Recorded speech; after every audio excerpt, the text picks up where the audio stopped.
A verdade é que o mercado americano, assim como o mercado de criptos, os dois mercados estão extremamente sobrevendidos no semanal, tocando zonas de suporte. Os dois fizeram candles de reversão, mas não estão encontrando pressão compradora suficiente para segurar no atual suporte. E essa semana a gente está entendendo realmente um cenário um pouco mais complexo, porque a gente tem no dia 2 de abril, basicamente, o dia do tarifaço do Trump. E aí galera, beleza? Como vocês estão? Vejam que eu até sentei para falar de criptos,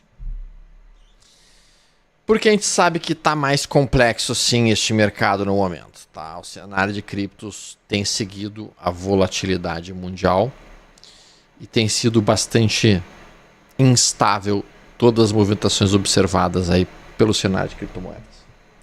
Enquanto nós tivermos as questões geopolíticas impactando fortemente, não adianta a gente ter um M2 global crescendo, sim, ele está crescendo, que a gente não consegue ter a tranquilidade de observar uma alta nas criptos. Então, o que está pegando de fato hoje é uma mudança muito séria em vários pontos estruturais do mundo, até podemos por assim dizer, com os Estados Unidos deixando eventualmente de ser a maior potência econômica e o dólar perdendo grande parte do seu lastro fundamental. E essa semana a gente está entendendo realmente um cenário um pouco mais complexo, porque a gente tem no dia 2 de abril, basicamente, o dia do tarifaço do Trump. Vai ser o dia D, digamos assim, em que literalmente os Estados Unidos vai começar realmente a aplicar tarifas recíprocas para vários países, e isso pode isolar a economia americana de uma grande parte de mercados mundiais. Como que o mercado vai responder exatamente a isso? Como que vai ser as próximas semanas ou mesmo meses após isto? Será que nós teremos um circuit break na quarta-feira? Será que nós teremos um movimento de queda forte? O mercado não vai sentir isso? Ou o mercado já precificou isso na sexta-feira no movimento de queda importante que a gente observou? Bom, todas essas perguntas associadas à ideia de que nós teremos um payroll na semana que vem tornam a semana que vem extremamente volátil e bastante difícil. Quando a gente coloca aqui o nosso cenário, deixa eu colocar a tela para a gente poder ver. Aqui a gente tem o S&P 500. O S&P 500 que realmente fez um forte movimento de queda na sexta-feira, esse é o gráfico diário, né, indo na direção do que seria o fundo prévio. Comentei com vocês anteriormente que para mim o S&P 500 estava formando um V15. Até este momento, para mim, a ideia mais provável de movimentação do mercado era a de um V15. V15 é uma recuperação em V agudo, a formação de um V, com literalmente o mercado voltando na mesma intensidade de queda que ele fez, voltando para este ponto que aqui está. Essa era a movimentação mais provável que eu via para o mercado, isto até, digamos assim, quarta-feira dessa semana. Infelizmente, na verdade até quinta-feira da semana, que foi aqui quinta-feira. Mas na sexta-feira realmente o mercado pesou de forma bastante intensa. Não houve, os dados econômicos não vieram muito positivos, de fato a gente veio com o índice de confiança do consumidor bastante depreciado. A inflação até veio um pouquinho em linha com o que estava sendo esperado, no núcleo de inflação, nada demais. Eu acho que o que mais pesou realmente são as questões das tarifas do dia 2 de abril e ao mesmo tempo as tensões geopolíticas que não conseguem livrar-se desse momento. O fato é que Trump não tem dado muita tranquilidade para o mercado. Um dia ele fala uma coisa, no dia seguinte ele fala outra coisa, e essa incerteza de que para que lado vão as coisas faz com que o mercado fique extremamente arredio, tenso e difícil de ser trabalhado. Próprio QQQ, quando a gente olha aqui, Nasdaq, também fez um movimento bem feio na sexta-feira, vindo na direção que seria o fundo prévio. É possível que seja um mastro e flâmula, em que a gente tenha feito mastro, flâmula com mais um mastro? É possível, eu não acho muito provável, mas é possível. O fato é que se a gente perder aqui esse ponto em 464, o suporte mais próximo do QQQ encontra-se apenas em 424. E lembre-se que isso está diretamente atrelado, sem dúvida alguma, ao universo de criptos, porque o universo de criptos hoje trabalha muito atrelado ao universo do QQQ e a renda variável americana. Então, olhando isso e entendendo isso dessa forma, a gente percebe que o cenário é um cenário que inspira muito cuidados, tá? Infelizmente, nós não temos neste momento uma situação que pudesse acalmar os ânimos do mercado. É possível que chegue na quarta-feira e Trump desista completamente ou modifique completamente o cenário de tarifas, e se isso acontecer, podemos até ter uma resposta bastante positiva do mercado. Então, o fato é que, neste atual nível de incerteza que estamos vivenciando, todas as possibilidades têm que estar construídas na nossa, digamos, nosso preparativo para o mercado. Aqui eu vou colocar o ouro, só para que vocês vejam como está evoluindo o gráfico do ouro, que segue realmente rompendo topos históricos, acelerando num ritmo brutal, topos e fundos ascendentes, rompeu os $3.000, já existe projeção de ouro a $3.300, $3.200. O fato é que a China continua comprando muito ouro, tá? A China continua realmente fazendo compras cada vez mais importantes do ouro. Algumas pessoas estão cogitando até a possibilidade da China estar tentando criar um padrão de ouro, tá? De tanto ouro que eles estão comprando, enquanto que os Estados Unidos parece tentar ir na direção de um dólar BTC, ou seja, dólar lastreado em BTC ou em criptos. A China parece ir na direção de lastrear a sua moeda em ouro. Quando a gente bota o gráfico semanal do QQQ, ele havia dado um forte sinal de fundo há 2 semanas atrás, aqui. Era um sinal muito bonito, tecnicamente falando, rompeu o sinal, acionou o sinal de compra, tudo indicava um movimento de retorno para cá, e infelizmente com o peso que entrou na sexta tivemos dificuldades. Continuamos bastante sobrevendidos no semanal, sim.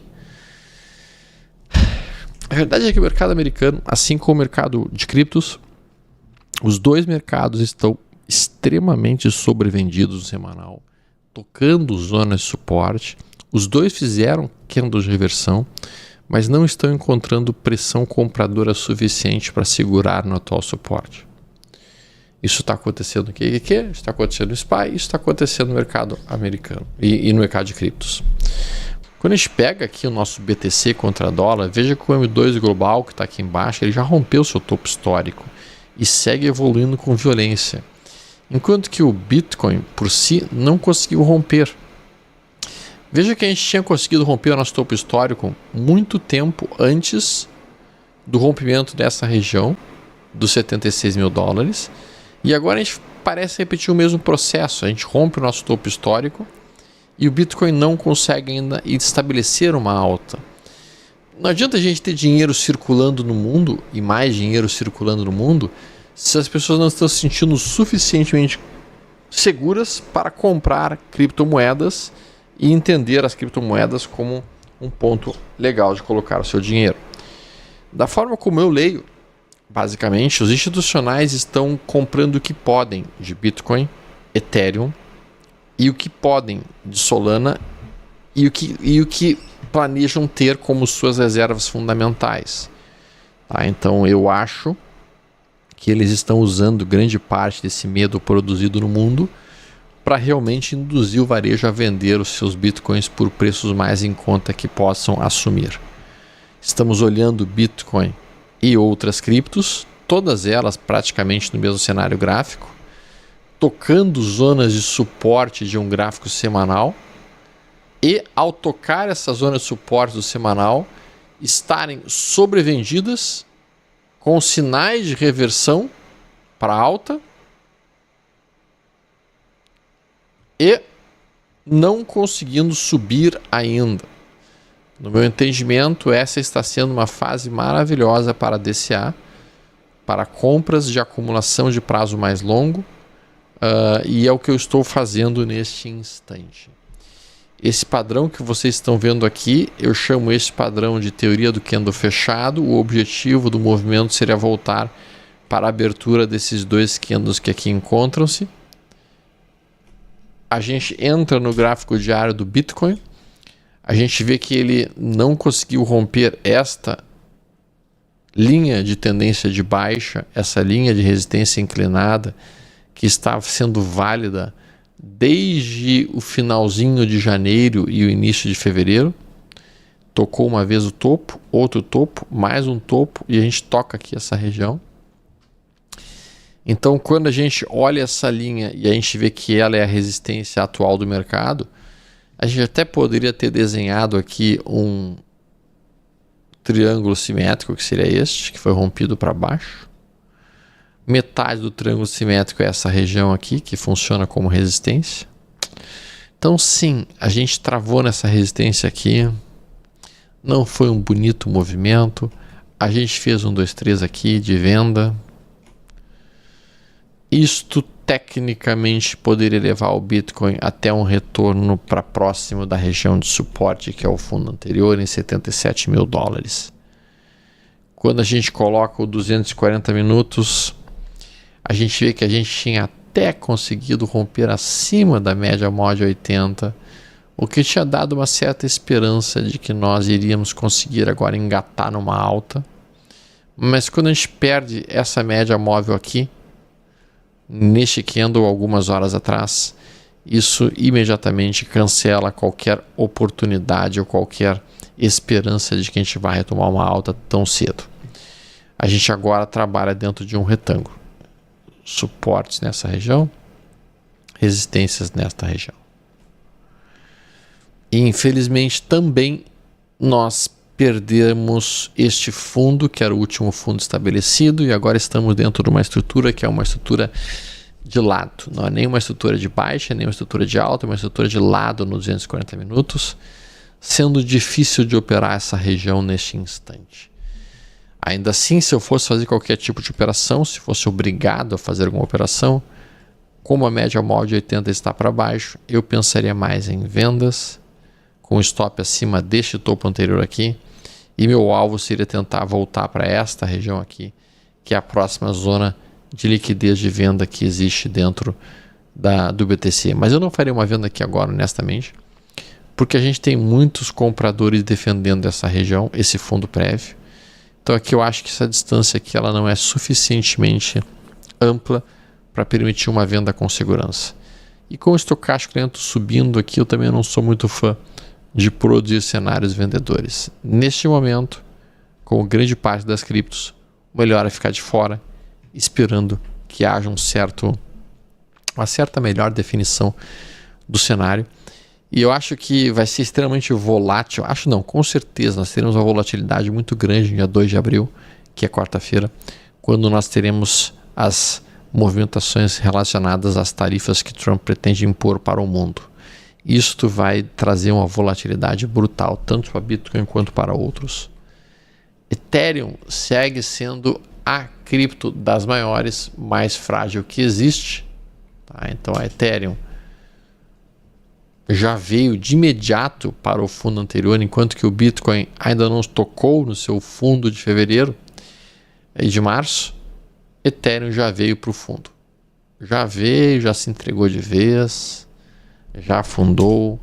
Então as quedas em Ethereum têm sido mais intensas que as quedas de Bitcoin. As altas de Ethereum têm sido mais frágeis do que as altas de Bitcoin. E Ethereum segue sendo, das três principais criptomoedas, a mais frágil de todas e aquela que a gente não deveria estar posicionado neste momento.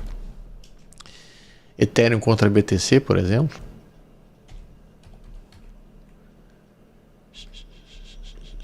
Ethereum contra BTC segue uma tendência de baixa inequívoca no gráfico diário, inequívoca no gráfico semanal.